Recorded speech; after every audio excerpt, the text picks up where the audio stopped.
अस्सलाम वालेकुम जी, Xiaomi Redmi Note 13 5G का मॉडल है ये। चार्जिंग की वेज देखते हैं यहाँ पे। तो सबसे पहले सब बोर्ड से शुरू करते हैं। ये हमारा सब बोर्ड होता है जिसे हम चार्जिंग स्ट्रिप कहते हैं, चार्जिंग फ्लेक्स कहते हैं। तो बेसिकली ये सब बोर्ड ही कहते हैं इसे हम। तो यहाँ पे फिर आपको आना पड़ेगा, चार्जिंग पोर्ट को क्लोज़ करके देखना पड़ेगा कि इसके जितने पेन हैं उन पेन का क्या काम है। इसकी कॉर्नर वाली दो जो साइड वाली पहले दो आती हैं, ये दो ग्राउंड होती है। उसके साथ वाली जो होती है वो फिर होती है पॉजिटिव। टाइप सी के कोई भी मॉडल हो, उनकी ये वाली साइड जो कॉर्नर वाली साइड है वो ग्राउंड ही होगी, उसके बाद ही पॉजिटिव शुरू होगी, ठीक है। और यहाँ से इसकी एक पेन हो रही है CC1 और यहाँ से एक पेन हो रही है CC2 और ये DP और ये DM, ठीक हो गया जी।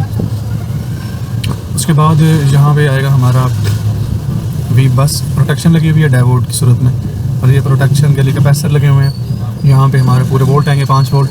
यहाँ पे DPDM की लाइन है और ये CC1 CC2 की लाइन है, ये नोट कर लेंगे लाइन है। मेन बोर्ड पे आते हैं और यहाँ पे जो फ्लेक्स आती है हमारी सब बोर्ड से, चार्जिंग फ्लेक्स से जो स्ट्रिप आती है यहाँ तक। तो इस TP पे आपको 5 वोल्ट पूरे मिलने चाहिए। जैसे स्ट्रिप लगाएंगे, चार्जर लगाएंगे, आपको यहाँ पे 5 वोल्ट पूरे मिलने चाहिए। अगर नहीं मिल रहे तो स्ट्रिप को चेक करें, जो लॉन्ग फ्लेक्स बीच में से आ रही है उसको चेक करें। बाज़ दफ़ा लॉन्ग चेक की ये कॉर्नर ख़राब हो जाती है जिस वजह से पॉइंट अपना वोल्ट नहीं आ रहे होते सही तरह से, ठीक है। और ये DPDM की TP है, उसके बाद CC1 CC2 है। DPDM बीच में 2 प्रोटेक्शनें लगी होती हैं, बाज़ दफ़ा ये प्रोटेक्शन हर किस लगी होती हैं। अगर ये प्रोटेक्शनें शार्ट हो जाएँ, ये जब शार्ट होती हैं तो ये ग्राउंड इनका अटैच हो जाता है। तो ये शार्ट हो जाए तो हमारा मोबाइल चार्ज स्लो करता है, ठीक है। अच्छा, बाज़ दफ़ा ऐसा होता है इन केस कि DPDM शार्ट भी नहीं शो कर रही होती, फिर भी हमारा मोबाइल चार्ज स्लो कर रहा होता है। हम मोबाइल की पूरे बोर्ड चेक करते हैं, मोबाइल पावर चार्जिंग ऐसी सारा कुछ ओके, फिर भी हम देखते हैं प्रोटेक्शन भी शार्ट नहीं कर रही, तो फिर हम इसे प्रोटेक्शन उतार लेंगे। उस सूरत में भी प्रोटेक्शन बाज़ दफ़ा हमें नहीं पता चलता, वो कहीं ना कहीं से लेयर्स हो रही होती हैं जिस वजह से मोबाइल चार्ज स्लो करता है। प्रोटेक्शन को आप उतार दिया करें, जैसे चार्जिंग स्लो का ऑप्शन है, ठीक है।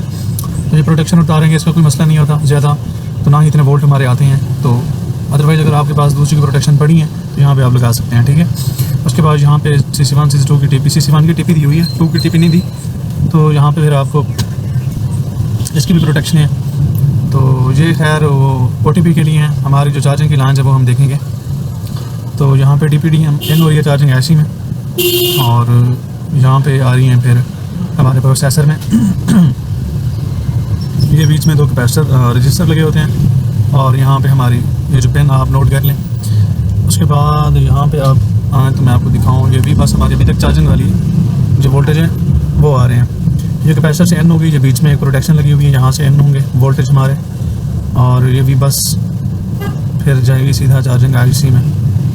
ये वहाँ से आगे ये चार्जिंग IC में आएगी, भी बस N हो रही है चार्जिंग IC में। उसके बाद ये VPHV पावर, आपको पता है VPHV पावर, और यहाँ से आपका होगा VBAT आउट। VBAT आउट होगी, आपको वोल्ट चेक करना चाहिए कि VBAT के कितने वोल्टेज है। 3.7 से लेकर 4.2 वोल्ट तक VBAT के वोल्टेज होते हैं। 4.2 वोल्ट तो प्रॉपरली होने चाहिए। तो यहाँ से फिर आपकी VBAT ये आ रही है, यहाँ से ये आ रही है, इसको फॉलो करेंगे। प्रोसेसर में से एक लाइन निकल रही है BAT ID की, तो इसको भी फॉलो कर लेंगे। ये हमारी बैटरी कनेक्टर है, ये वाला, ये प्रोटेक्शन लगी हुई है एक, ये VBAT है हमारी। उसके बाद बैटरी ID है, ये यहाँ से इस TP बनी हुई BAT ID की, ये TP है, बीच में प्रोटेक्शन है, रजिस्टर, ये सारी चीज़ें आपने देखनी है। ये थर्मल की लाइन है, BAT थर्मल है। ID और थर्मल की लाइन आपकी कहीं ना अगर मिस है, थर्मल की लाइन अगर मिस है तो वो फिर आपको मोबाइल टेम्परेचर का एरर देगा, चार्जिंग में टेम्परेचर का एरर देगा, वैसे भी टेम्परेचर का एरर देगा। तो थर्मल आपको वो भी आपको ट्रेस करनी है। थर्मल आपको मिलेगी यहाँ से, पावर ऐसे से थर्मल की लाइन आ रही है, ठीक हो गया जी।